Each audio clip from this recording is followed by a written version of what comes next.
Assalamualaikum warahmatullahi wabarakatuh. Saya Kismina Farizan Aulia di sini berperan sebagai guru bimbingan konseling. Ya, baik anak-anak, alangkah baiknya sebelum pelajaran kita dimulai, kita membaca suratul Al-Fatihah agar dimudahkan dalam segalanya. Al-Fatihah. Amin.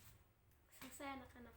Yuk, sekarang Ibu akan membahas ulang tentang apa itu layanan konsultasi.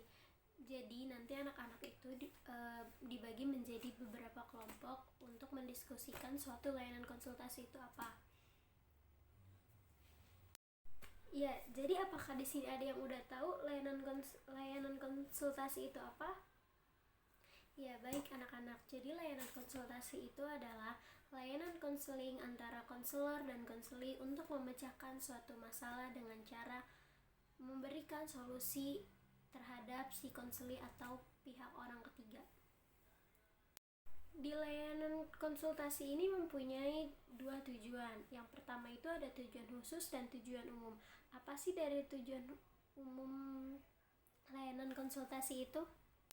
Ya, jadi tujuan layanan umum dari layanan konsultasi ini adalah agar si konseli dapat mudah menangani masalah dari orang pihak ketiga.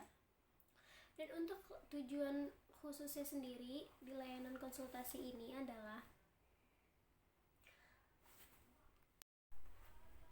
untuk memudahkan seseorang konsulti atau orang ketiga dalam menangani hidupnya masalah sendiri dengan secara bebas dan dapat diterima oleh orangnya sendiri.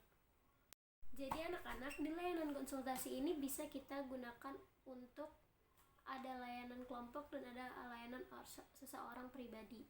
Apa sih itu kalau misalkan layanan kelompok? Jadi tuh kalau layanan kelompok itu kayak kita bersepuluh orang dan yang satu itu dan satu kelompok itu memecahkan satu orang masalah seseorang. Dan kalau layanan pribadi itu face to face antara konselor dan konsulti. Ayo, apakah ada yang masih ingat komponen layanan konsultasi?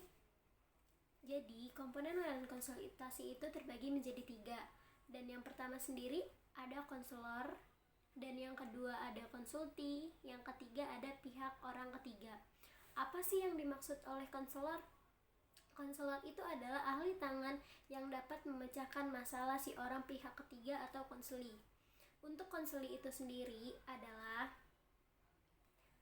orang yang ingin memecahkan masalah dari pihak ketiga. Dan untuk pihak ketiga adalah masalah yang dia punya.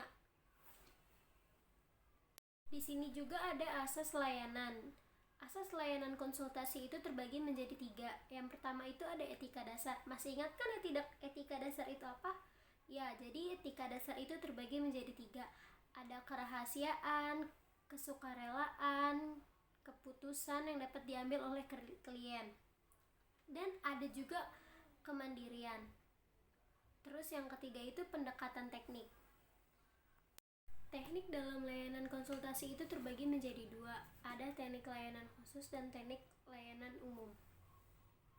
Untuk dapat memulai layanan konsultasi ini, kita dapat mengoperasionalkan 5 layanan konsultasi.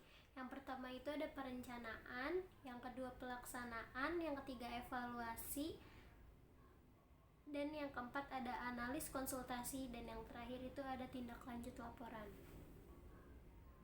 Dan yang terakhir itu ada penugasan teknik dalam konsultasi. Yang pertama itu kita harus membutuhkan waktu dan tempat, dan yang kedua kita harus ada penelitian, dan yang terakhir ada keterkaitan. Baik anak-anak, sekarang bisa didiskusikan bagaimana tentang layanan konsultasi, dan Ibu minta 1 contoh dari layanan konsultasi. Terima kasih.